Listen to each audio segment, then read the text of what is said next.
Sometimes I'm asked to solve for a variable in terms of another variable. For instance, I happen to have a formula that computes the surface area of a sphere. That formula is S equals 4 pi r squared. What this is saying is surface area, which is represented by letter S, is in terms of the radius of the sphere, which is represented by the letter r. More importantly, if I'm looking at it from a function box standpoint, in goes radius, out comes the surface area.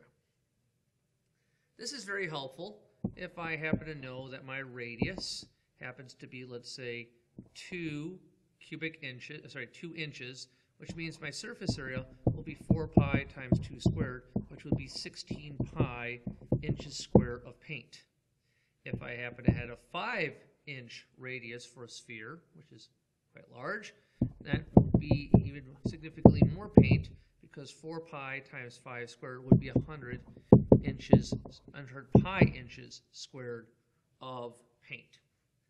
But now I'm coming across a problem that says, you know, I have the paint, I don't know how big a ball I can create.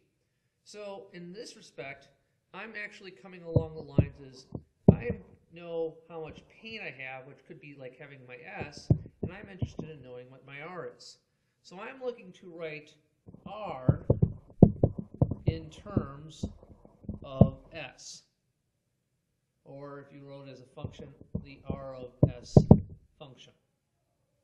Well, to do that, essentially I need to solve for this equation, S equals 4 pi r squared, and solve for R. So that's really what I'm trying to do. I have to solve for R. Well, if I start with S equals 4 pi r squared, I think the first thing I would want to do is divide both sides by 4 pi. Now I have S over 4 pi equaling r squared.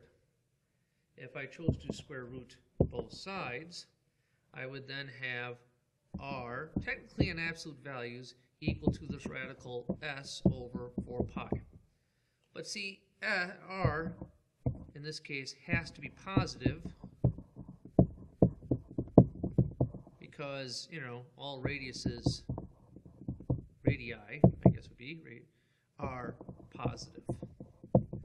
So there's really no reason for me to even have the absolute value, so I could just simply say R equals the square root of S over 4 pi, or I could write that as the quantity S over 4 pi raised to the 1/2.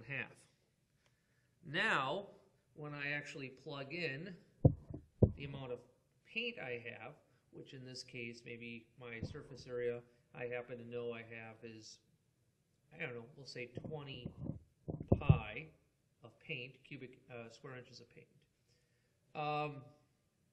Then I would figure out that to get my answer, I would have to go square root of 20 over pi divided by 4 pi, which would then equal to the square root of 5, and that would be what my radius would end up having to equal. So essentially, I did the work backwards, which is really what this whole problem was, R in terms of S.